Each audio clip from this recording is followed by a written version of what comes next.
Dieu n'est pas le Dieu des morts, mais le Dieu des vivants. Dans sa bouche, c'est comme un cri vers le Père. Le Dieu vivant, le Dieu créateur, ne règne pas sur les morts.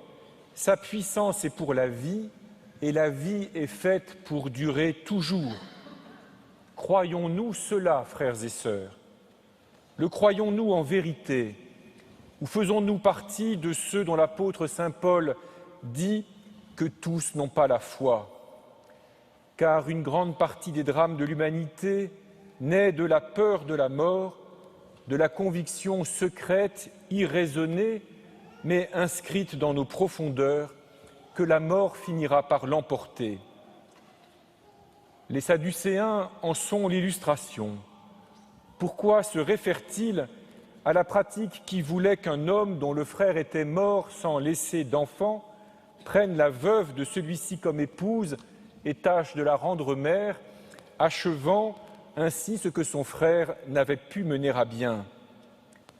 Dans un univers où l'on ne croit pas à la résurrection, il n'y a que deux manières de conjurer la mort et le néant: acquérir la gloire ou engendrer des enfants qui garderont votre mémoire et qui, à tout le moins, porteront la trace que vous avez existé. Jésus, frères et sœurs, nous délivre de ce besoin-là. Par lui, en lui, nous recevons accès à la vie même de Dieu.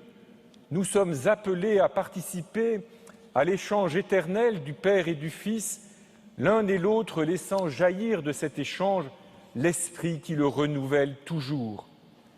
Dans cette foi-là, nous n'avons plus à nous inquiéter de notre survie, et alors tout, ici-bas, change de signe.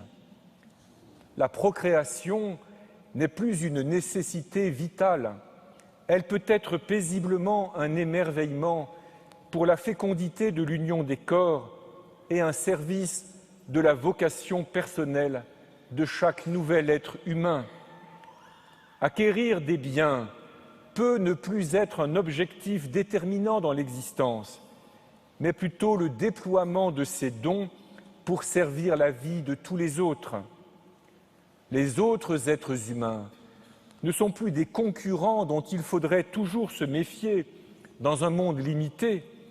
Ils peuvent être regardés comme des frères et des sœurs en puissance, dont nous aurons la joie de découvrir dans l'éternité la beauté et la profondeur où se reflètent les richesses de Dieu. Pendant ces jours, nous autres évêques, nous avons poursuivi, avec l'aide de personnes qui en ont été elles-mêmes victimes, notre travail pour faire face à la réalité des agressions sexuelles commises par des prêtres contre des mineurs et pour en sortir définitivement. Il est affreux et intolérable que des ministres du Dieu vivant, de celui pour qui tous vivent, puissent être des porteurs de mort.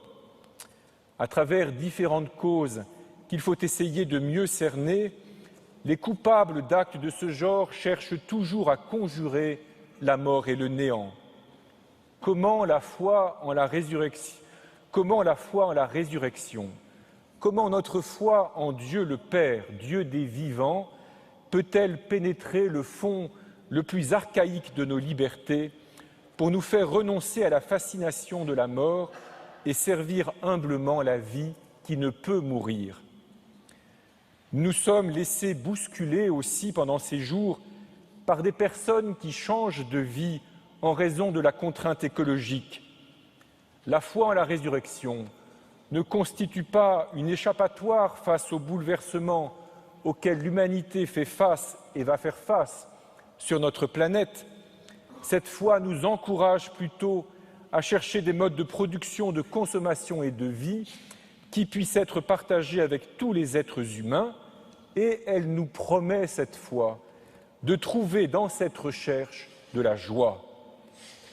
Comment des serviteurs du Dieu des vivants ont-ils pu se comporter en prédateurs des ressources de la planète au détriment des autres? L'ignorance sans doute des liaisons entre les phénomènes l'explique et l'excuse pour une part.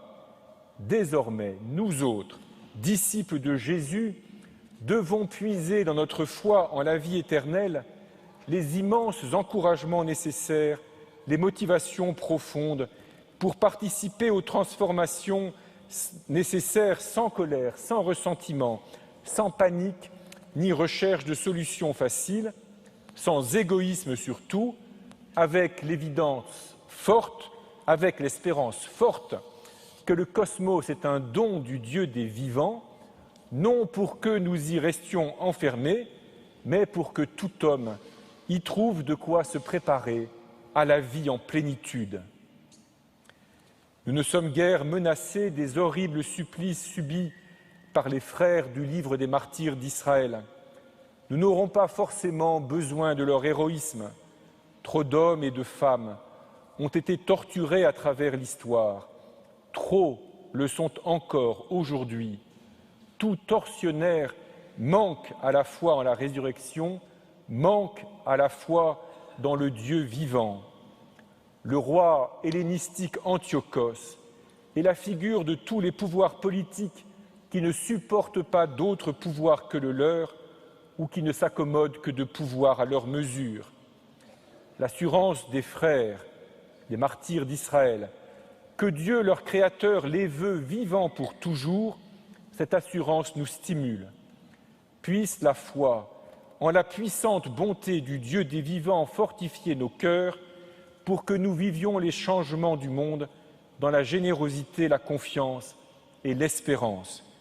Saint Paul le demande avec nous et pour nous, que le Seigneur conduise nos cœurs dans l'amour de Dieu et l'endurance du Christ. Amen.